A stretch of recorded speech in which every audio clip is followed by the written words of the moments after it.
La grabación ya y ahora sí. Bueno, entonces muy buenas chicos, el día de hoy vamos a hablar acerca de, ya habíamos hablado de diabetes mellitus la primera clase, ¿no? La segunda clase de hipertiroidismo, enfermedad tiroidea, ¿no? El día de hoy vamos a hablar acerca de la glándula suprarrenal y los dos componentes o las dos patologías que normalmente o más frecuentemente se habla de ella, ¿no? Lo que vendría siendo la enfermedad de Addison y el síndrome de Cushing, ¿no? Vamos a hablar algunas características importantes para que lo tomen en cuenta, ¿no?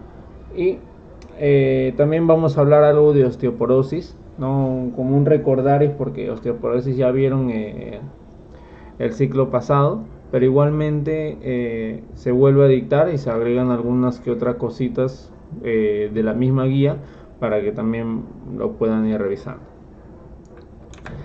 Muy bien, entonces vamos a empezar primero en lo que respecta a la clasificación de la glándula suprarrenal. Histológicamente se compone de 4 zonas, ¿ya? La zona glomerulosa, vamos a poner un lapicito, se encuentra superior a los riñones. Está la zona glomerulosa, la zona fasciculada, la zona reticular y la zona medular, ¿no? En la zona glomerulosa vamos a ver que se sintetizan los mismos famosos mineralocorticoides, principalmente como la aldosterona.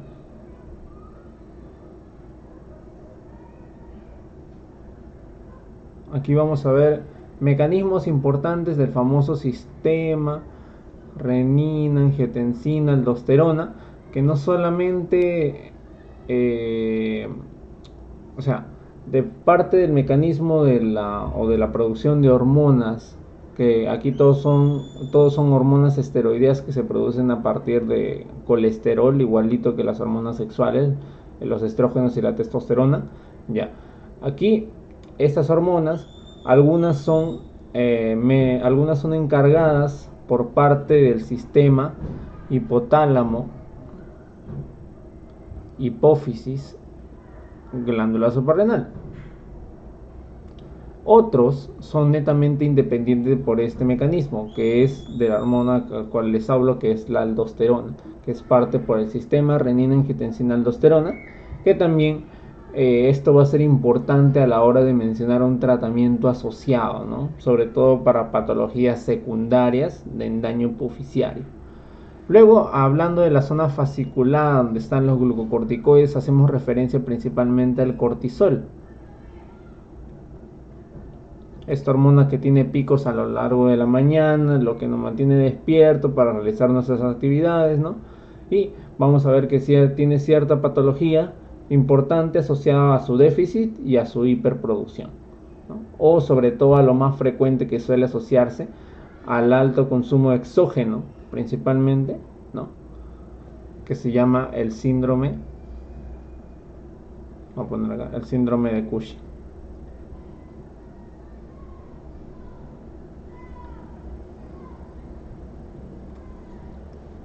Y ya otros menos importantes, ¿no? Que en la zona reticular en menos porcentaje se encargan de producir catecolamina, se encargan de producir andrógenos. Y estos andrógenos también tienen las mismas funciones que se encargan los mismos órganos sexuales, ¿no? Ante producir estrógenos, testosterona, dependiendo de la situación en donde se encuentre, pero en menos porcentaje. ¿Ya? Tiene la misma capacidad de función, pero en menos porcentaje. Y en la médula ahí recién se producen las catecolaminas, pero ¿qué catecolaminas? Principalmente la adrenalina. La adrenalina es una hormona. Las otras catecolaminas, como la noradrenalina, que se produce principalmente en el sistema nervioso central, ¿no? El famoso efecto simpático y temprano es dado por las noradrenalinas. Pero la adrenalina es una hormona que se produce en la médula que tiene un efecto más fuerte. ¿Ya? Bueno, entonces, Estas características de la zona glomerular, fasciculada, reticular, tienen mucho que ver o mucho que hablar acerca de la patología, porque dependiendo del daño, si es que hay un daño, un punto hiperproductor, vamos a hablar un punto importante acerca de la zona glomerular, fasciculada, reticular, ¿no? Por ejemplo, si hay un daño asociado a una pérdida de función, completamente dañamos toda la médula, vamos a tener una hipofunción de la zona glomerular, una hipofunción de la zona fasciculada y una hipofunción de la zona reticular. Por ejemplo, de forma secundaria, a las hormonas que se alteran por medio de la pituitaria. La pituitaria ya saben que se encarga de producir la famosa ACTH, ¿no? Y la ACTH se encargan de estimular la producción de cortisol en la corteza adrenal, ¿no? Si es que dañamos la pituitaria, ya no producimos ACTH y por ende ya no producimos cortisol. Pero ¿cómo va a estar la zona glomerular sintetizando aldosterona? Va a estar de forma normal, ¿no? Eso también para que lo tomen en cuenta. Es más o menos ver quiénes conforman el ciclo hipotálamo, pituitaria, glándula suprarrenal y quiénes conforman el ciclo de la renina, angiotensina, aldosterona, el sistema renina, angiotensina, aldosterona, ¿no? También para que puedan verlo. Acá están las funciones de la corteza, que produce mineralocorticoides, glucocorticoides, andrógenos, y la médula suprarrenal, sobre todo epinefrina, en 80% y norepinefrina en 20%. ¿Ya? Todas se basan de la síntesis de hormonas esteroideas. Ya, todas se basan del sistema de hormonas esteroideas. Ahora, más o menos en la función ya saben que la aldosterona se encarga de la reabsorción de sodio por un mecanismo de cotransporte de reabsorción de sodio y terminamos generando la eliminación de potasio, ¿no? Esto genera dos cosas, ¿no? Hipernatremia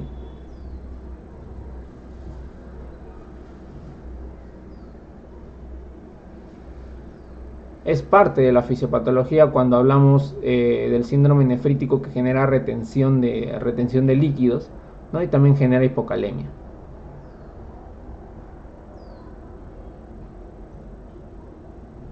¿No? Porque estamos eliminando potasio constantemente. ¿Qué es lo que hace el cortisol? El cortisol es una hormona completamente antiinflamatoria, inmunosupresora, ¿ya? Que te genera un montón de patologías, ¿ya? Principalmente algunas que puedo mencionar vienen siendo, ¿no? Por ejemplo,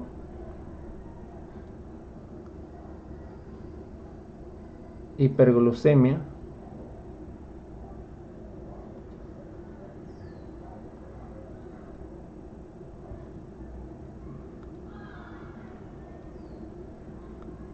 antiinflamación, ¿no? También te genera hipocalemia.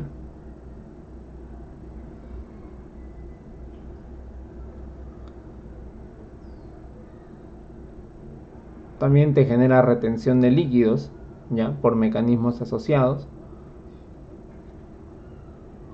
También te genera hipertensión arterial. También te genera mialgia, ¿no? También te genera sarcopenia. También te genera inmunosupresión.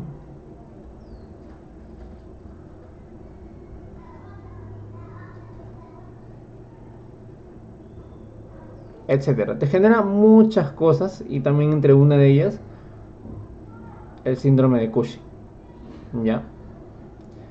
Y cuando hablamos, ¿no?, de la dehidroepiandrosterona o los andrógenos, tal cuales tienen su mecanismo de función tal cual para el desarrollo sexual, dependiendo si eres hombre o mujer, ¿no? Ahora, vamos a pasar primero por la famosa insuficiencia renal, que la insuficiencia renal se conoce como la enfermedad de Addison. La enfermedad de Addison es un síndrome clínico, ya, asociado a un déficit total, ya, sobre todo primario, en la glándula suprarrenal, que se le conoce como la enfermedad de Addison, ya.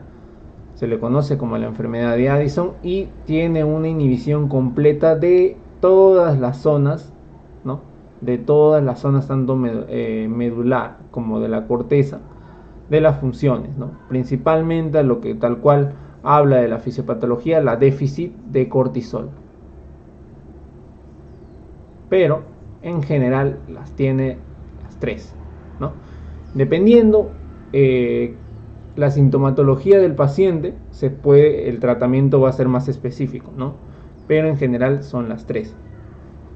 Ahora, esta enfermedad de Addison es importante también para tomarlo en cuenta porque forma parte del famoso síndrome poliglandular de tipo 2, ¿no? Si es que recordarán el síndrome poliglandular de tipo 2, que incluye enfermedad tiroidea, ya sea hipotiroidismo, hipertiroidismo, ¿no? Enfermedad de Addison, ¿no? Y también la famosa diabetes mellitus tipo 1, ¿no?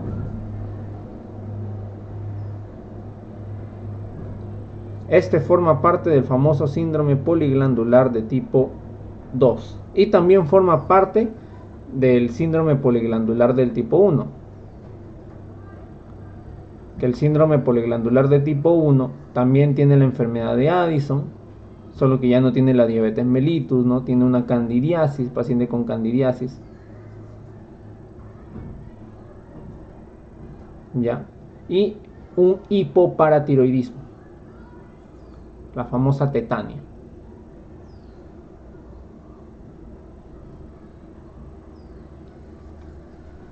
Ya. Acá está básicamente. Ya el de tipo 3 es netamente enfermedad tiroidea. Entonces, ya, aquí me faltó corregirlo, pero pasamos igual acá. Ya les voy a modificar la PPT en su momento. Vamos a hablar acerca de las etiologías, ¿no? Las etiologías de la insuficiencia suprarrenal, ¿no? Son varias. Principalmente la causa más frecuente en Estados Unidos es la causa autoinmune, ¿no? Es algo que también tienen que tomar en cuenta, pero en Gringolandia, ¿no? En Perú, lo más frecuente viene siendo la causa infecciosa por tuberculosis. Importante la causa por tuberculosis en Perú. Ya. En Estados Unidos la causa más frecuente es autoinmune. De ahí sigue siendo de forma general. ¿Qué otras causas tengo? Por ejemplo, esto lo van a ver en infecto, pero también tiene predisposición el VIH por infecciones de citomegalovirus, ¿no? En pacientes ya inmunosuprimidos. La infección propia de la médula, o la glándula suprarrenal. ¿Ya? ¿Qué otro componente importante tenemos que recordar? Por ejemplo, cuando hablamos de pacientes que tienen meningitis, la meningitis más frecuente, la meningitis está la meningitis estreptocócica, ¿no? Y está la meningitis meningocócica. Hay más predisposición que la meningitis asociada a sepsis meningocócica también esté asociado al famoso síndrome de Waterhouse-Friderichsen, ¿no? Que esto genera tal cual una traslocación de bacterias generando necrosis, ¿no? En la misma glándula suprarrenal, ¿no? También asociándose a coagulación intravascular diseminada. ¿Qué otra cosa? Por ejemplo, pacientes posoperados que anteriormente tuvieron un tumor hiperproductor, ¿no? Un adenoma hiperproductor en la glándula suprarrenal, se le hizo la suprarrenalactomía. Posteriores, el paciente desencadena un periodo de estrés, es depresivo, ¿no? Y desarrolla una enfermedad de Addison. Y así sucesivamente. Esos son los puntos más frecuentes para que tengan en cuenta la asociación de la enfermedad de Addison. Forma parte porque la clínica inicial, ¿no? Son como los grandes, o la asociación de los grandes, ¿cómo se llaman? Los grandes congresistas. Así, alguna vez las he escuchado que se dicen así. Los pacientes cursan clásicamente con fatiga. Clásicamente los pacientes cursan con fatiga y pérdida de peso.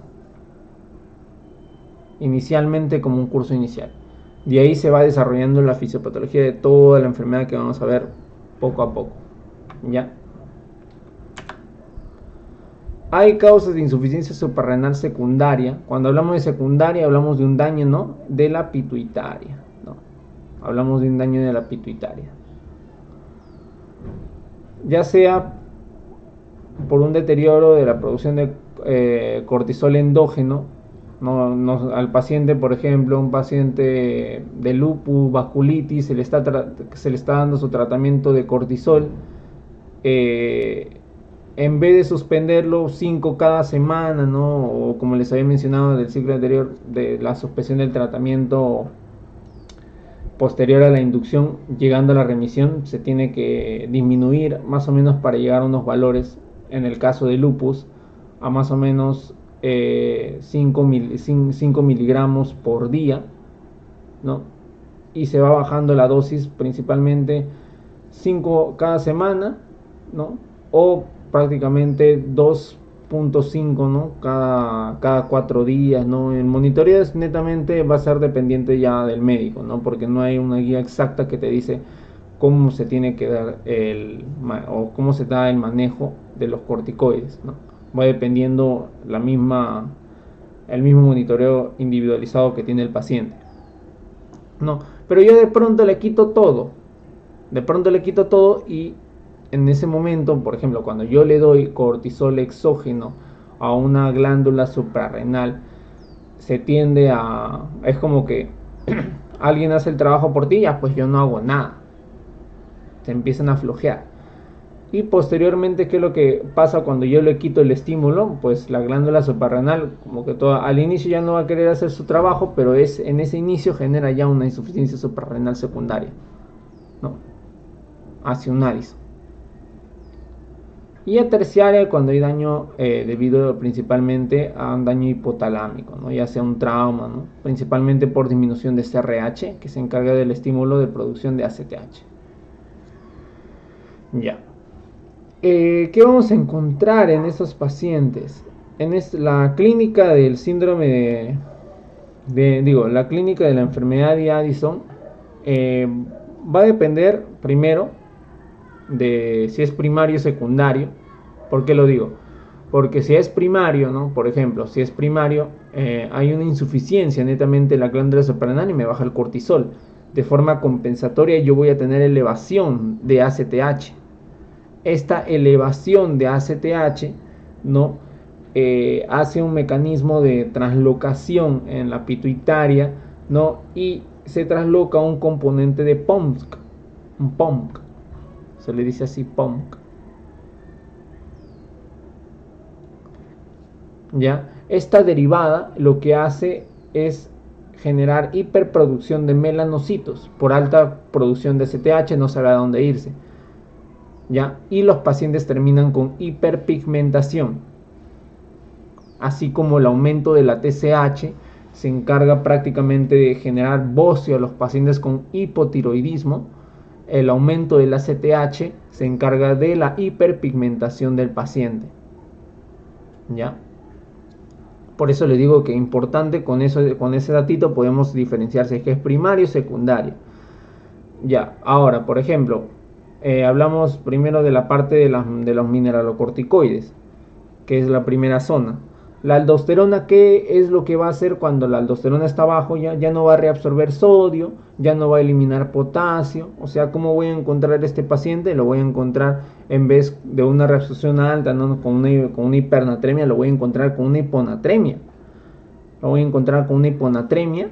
Voy a poner acá hipo.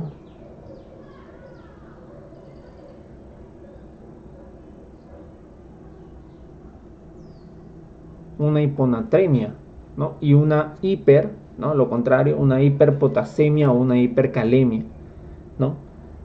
Este mecanismo estaba asociado, ¿no?, a lo que vendría siendo la excreción de hidrogeniones, ¿no?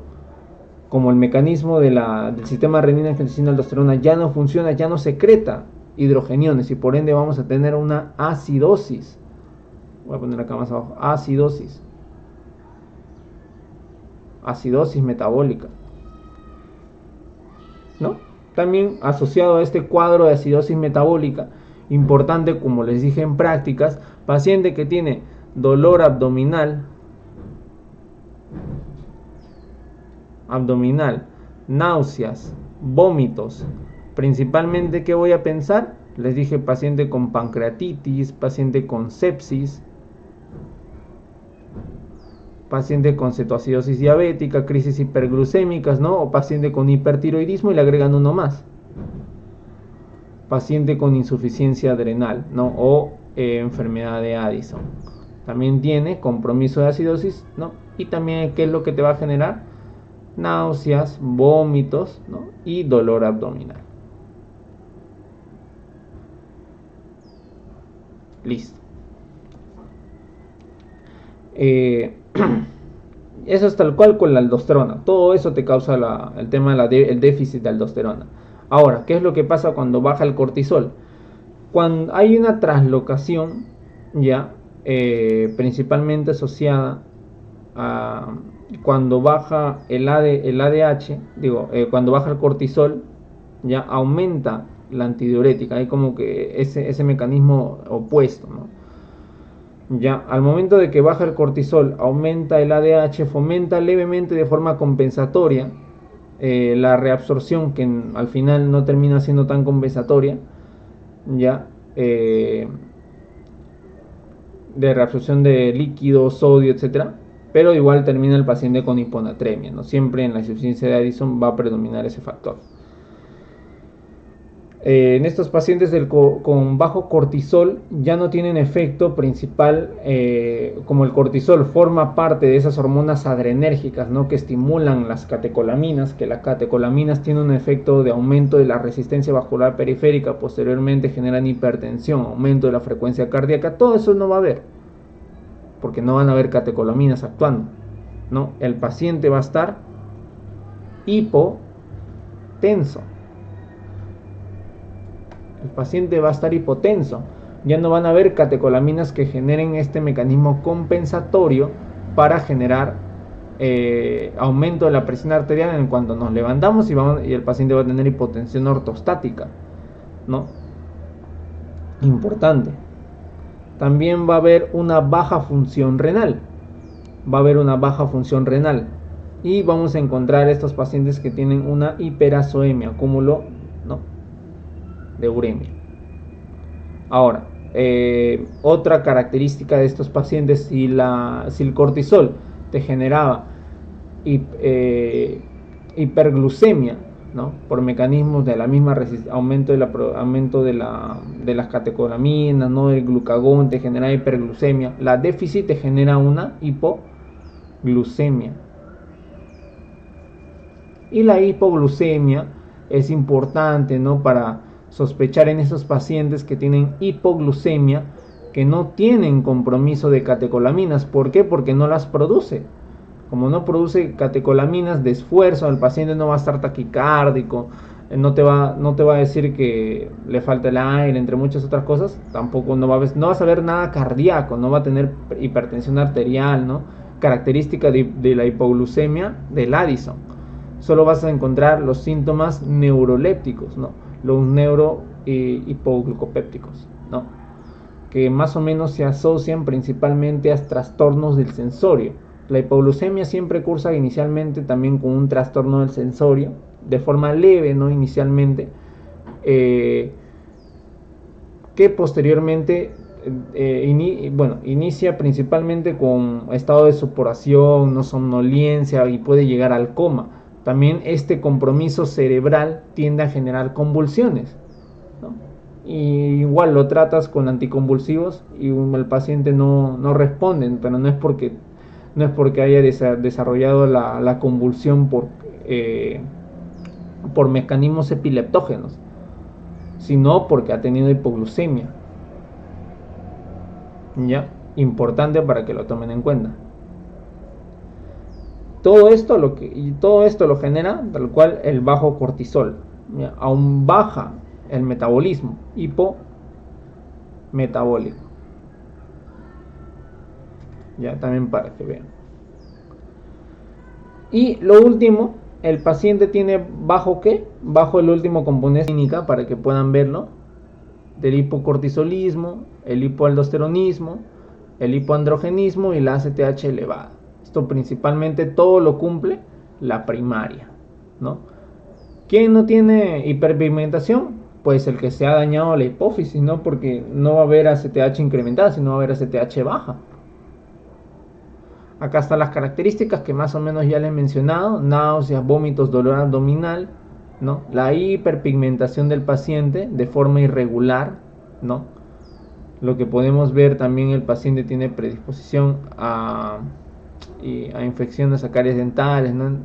Despigmentación, otra forma de presentación de la despigmentación, calcificaciones en cartílagos, ¿no? Importante, y así sucesivamente.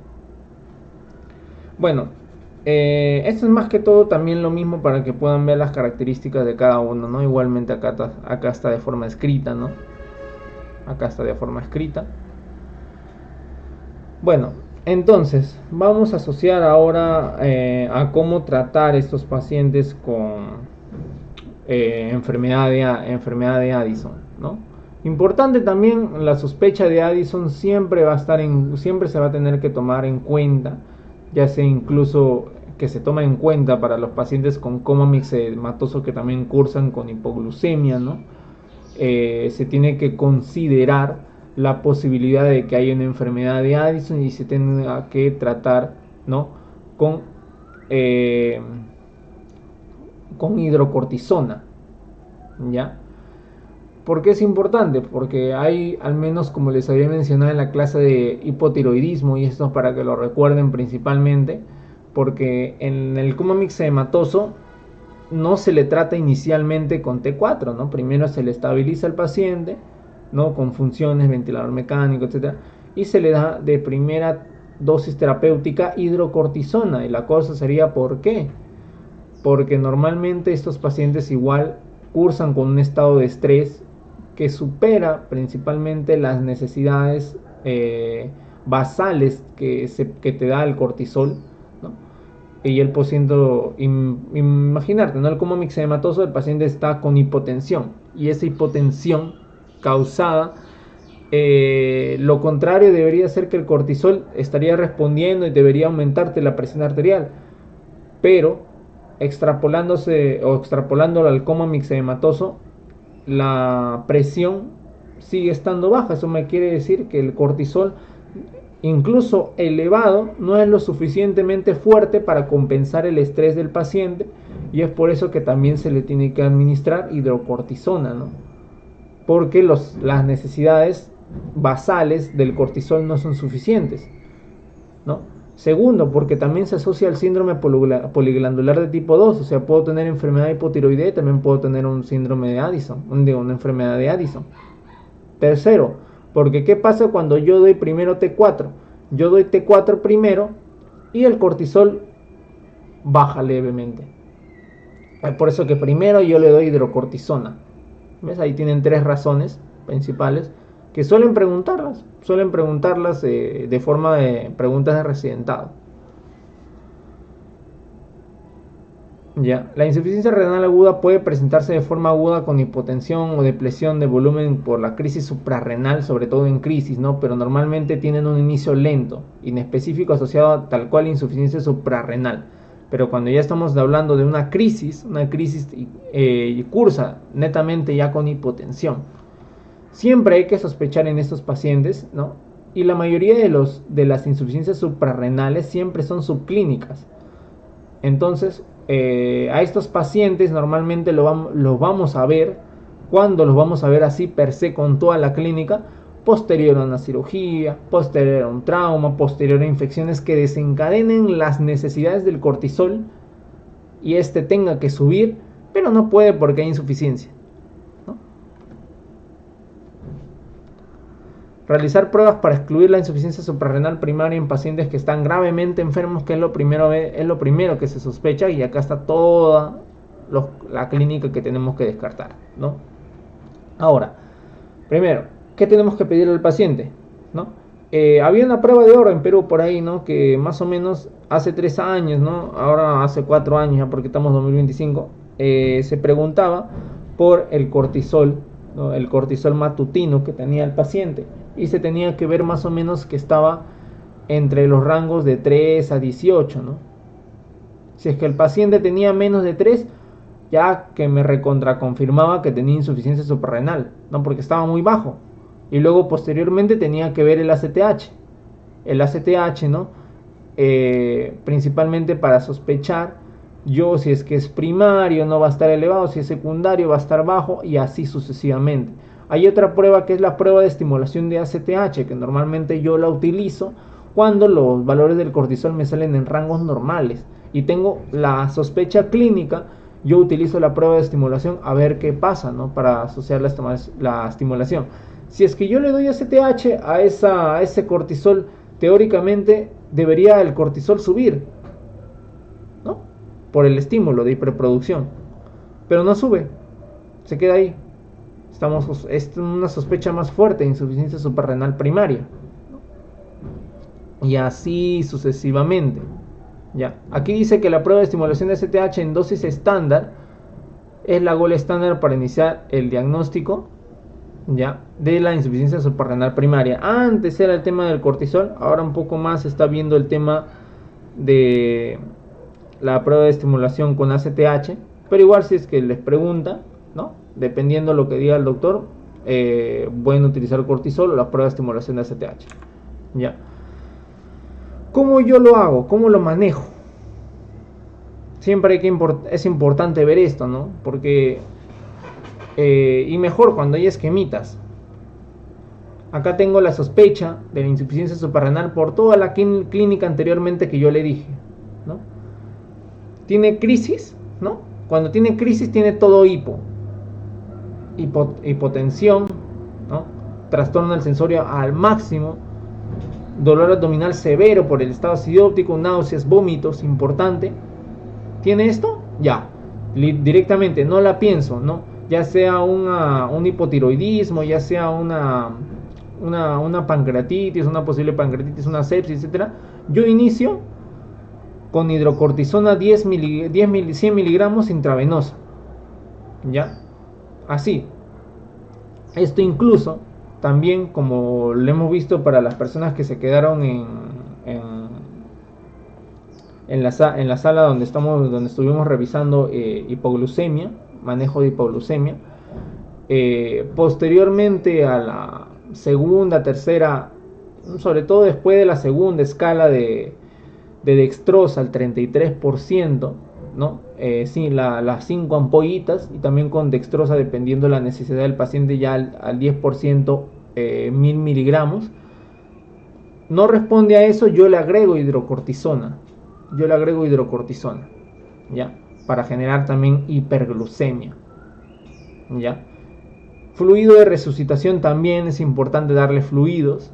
Tratar la hipoglicemia es importante, no con la dextrosa, para más o menos priorizar los puntos más importantes de la crisis suprarrenal, ¿no? Porque el paciente se muere por dos cosas, por la hipotensión y por la hipoglucemia.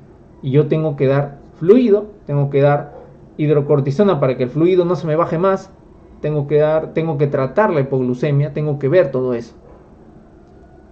Luego yo lo trato, el paciente está estabilizado, ¿no? ¿Qué pasó? El paciente se levanta después de su estado de pérdida de conciencia.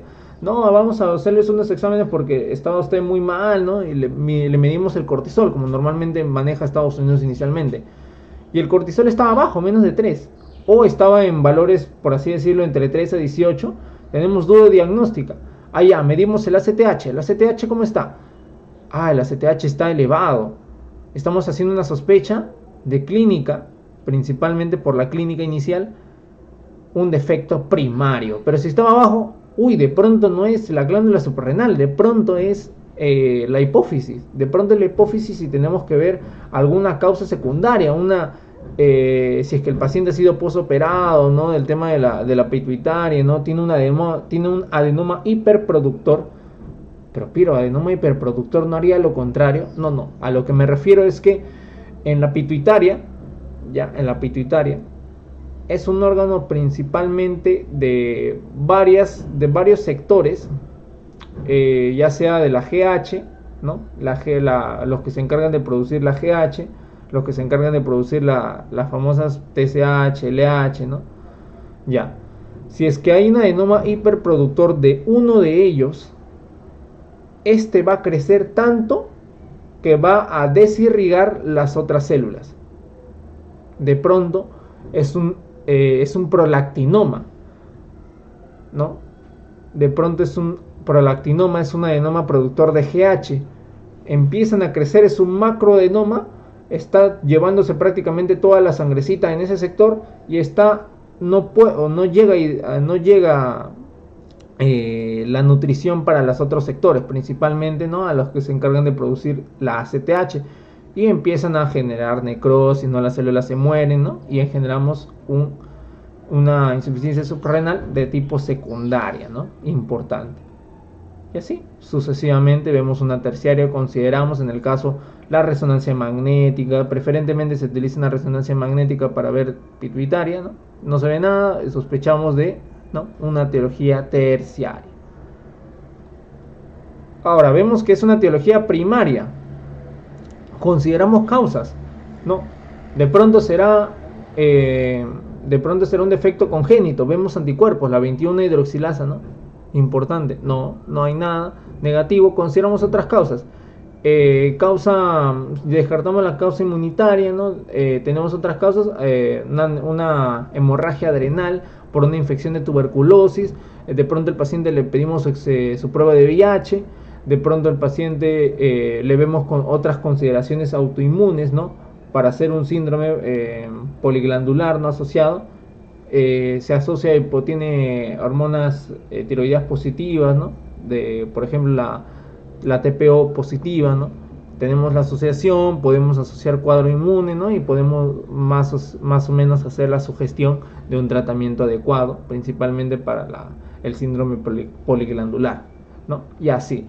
Ese es para el primario. Para el secundario también se tienen que descartar las causas, ¿no?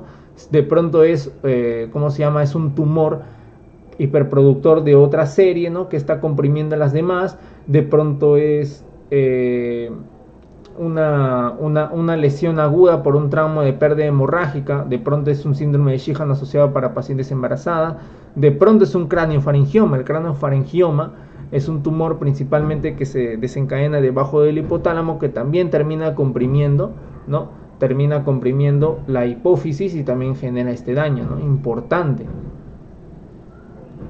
Y así sucesivamente. La terapia de reemplazo de glucocorticoides con hidrocortisona es necesaria en todas las formas para insuficiencia suprarrenal. Ya. Importante. ¿Y cómo yo trato al paciente, Piero? ¿Cómo yo lo trato? ¿Qué le doy? También mencionar que hay una prueba que esto normalmente se realiza en medicina interna, y hasta yo tengo mis dudas de esa prueba, pero es efectiva aparentemente. Se llama el test de hipoglicemia insulínica. O sea que yo, para sospechar de que el paciente tiene insuficiencia suprarrenal, a ese paciente yo le doy insulina de 0,05 a 0,1 unidades por kilogramo de insulina. Le doy esa insulina, ¿no?, y el paciente debería hacer una hipoglicemia, ¿no?, pero porque le estoy dando bajas dosis, le estoy dando tiempo para que esa hipoglucemia sea compensada por el cortisol y eleve posteriormente la glucemia. Ahora, si es que tiene una insuficiencia suprarrenal, esto no va a pasar porque el cortisol nunca se va a elevar y el paciente va a generar una hipoglucemia per se, ¿no? Va a generarlo. Mis dudas están ahí porque tienes que estar al minuto con el paciente, cualquier cosita le pase, porque la hipoglucemia, recordarán, es crítica. A los 15 minutos el paciente ya tiene mucho deterioro de sistema nervioso central. Por eso están mis dudas, ¿no? Si hacerlo o no hacerle, prefiero lo otro, pero si ya es un compromiso tal cual crítico del paciente, el paciente está muy mal, no se le puede preguntar nada. Muchas veces como suele venir el cuadro del factor estresante de la crisis suprarrenal, y pues tenemos que utilizar todo lo que hay a la mano, ¿no? Y lo único que tal cual te puede decir si es que es una crisis suprarrenal en el momento, porque yo para pedir cortisol, yo para pedir ACTH, no va a haber acá en Perú. Lo más frecuente que se utiliza es el test de hipoglucemia insulínica, pero en el caso tengas tiempo, el paciente esté estable, pues vamos a ver las pruebas, ¿no? Vamos a ver. Eso también para que lo vean, ¿no? Entonces, ¿cómo lo trato? El tratamiento va a ser inicialmente 100 miligramos hidrocortisona por vía intravenosa, ¿no? Más que todo la primera hora. Luego doy reanimación con líquido, ¿no? Porque yo siempre doy líquidos muy aparte de la administración propia que es la hidrocortisona, también tengo que dar dextrosa, ¿no? Principalmente al 33%.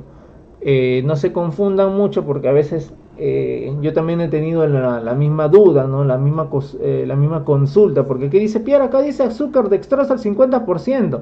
Eso es en Estados Unidos. En Estados Unidos se maneja 50%, dextrosa de 50%, 50 miligramos, que más o menos de una inyección per se, una jeringa per se intramuscular, se le da 25 gramos de glucosa de frente, ¿no? Nosotros utilizamos 5 ampollitas de dextrosa al 33%, y cada ampollita tiene 20 mililitros, ¿no? Hacemos la regla de 3 simple, ¿no? Si cada 33 gramos, hay en 33 gramos hay en 100 mililitros, y cada ampolla tiene 20 mililitros, y yo suelo dar 5 ampollas, estoy dando 100 mililitros, entonces estoy dando 33 gramos, estoy dando más, claro que sí, porque al menos en Perú no se la juega tanto, ¿no? Porque tal cual en las guías americanas se muestra que el azúcar para corregir la hipoglucemia se tiene que dar un aproximado de 25 gramos, pero yo no me la voy a jugar, no voy a dar 25 gramos, voy a dar 33 gramos, ¿no? Para que al paciente le salga mejor, ¿no?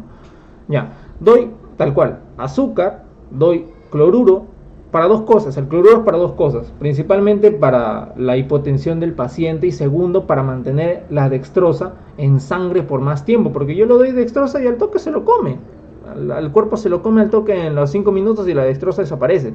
Importante dar la sal para que se mantenga en sangre, ¿no? ¿Qué más? La hidrocortisona tal cual en la primera hora 100 miligramos endovenoso, después 200 miligramos por día, y esto es más o menos como, ¿no? Yo le doy 50 miligramos por cada 6 horas, ¿no? Importante, y así darle el monitoreo al paciente durante el primer día. Importante de que salga su cortisol basal para más o menos ir corrigiendo, ¿no? Descartar, corregir hipotensión, ¿no? Importante, ¿no? También ver todo eso, ¿no? Si es que también se le puede cambiar, si es que el paciente ya es hipertónico o es hipotónico, yo corrijo, en vez de solución salina 0,9%, le doy 0,45%, ¿no? De pronto. Siempre disminuyendo la dosis de glucocorticoides intravenoso y cambia dosis de mantenimiento oral, ¿no? Asociándose ya tal cual la forma de prednisona, ¿no? Listo. Si es una insuficiencia suprarrenal primaria, ¿no? Eso es tal cual todo lo que le mencioné para manejar el cortisol, ¿no? Si es que el paciente tiene hipoaldosteronismo, ¿no? Yo le voy a dar fludrocortisona. También le voy a dar fludrocortisona, ¿no? Aquí las guías en el reemplazo de la fludrocortisona, más o menos 0,1 miligramos por vía oral. No es necesario darle tanto, ¿no? Esto va a ser como un análogo para la función tal cual normal de la aldosterona, ¿no? Luego esteroides, pues en dosis de estrés, ¿no? Debe aumentarse para prevenir crisis suprarrenal, y esto se da dependiendo la condición del paciente, ¿no?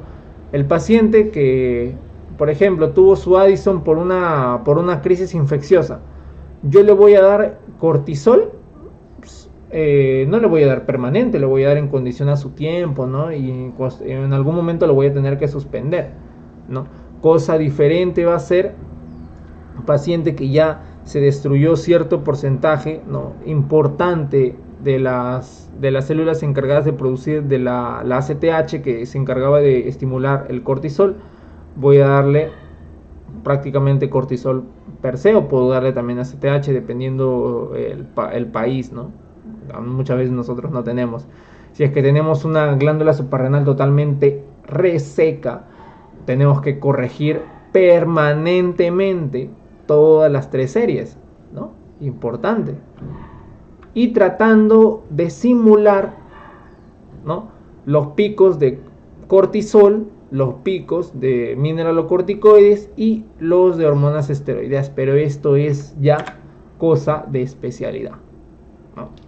Importante solo que se queden las cosas de medicina interna. Acá hay varios factores de riesgo que pueden desencadenar una crisis adrenal: estrés físico, psicológico, otras infecciones, enfermedad gastrointestinal, ¿no? El síndrome de Waterhouse-Friderichsen, que es un jazz al cual una complicación per se del meningococo.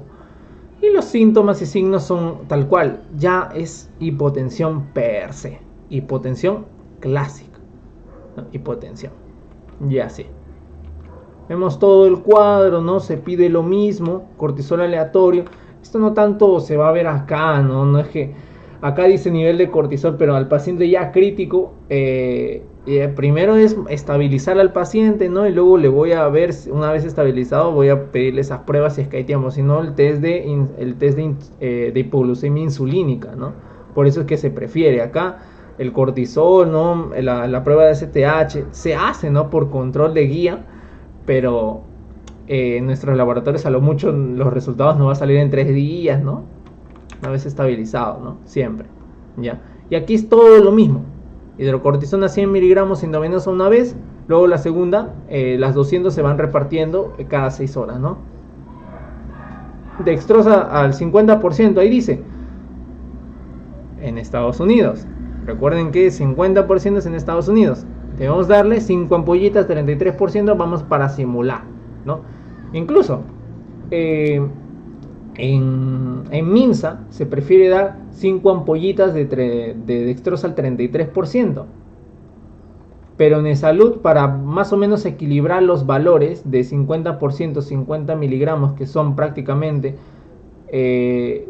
25 gramos de glucosa, y aquí en las 5 ampollitas se juntó todo y hay 33 gramos, en vez de darle 5 ampollas, Salud prefiere darle 4 ampollitas para más o menos bajarle 6 gramitos, ¿no? 27, 28, simular a los gramitos que se le da en Estados Unidos.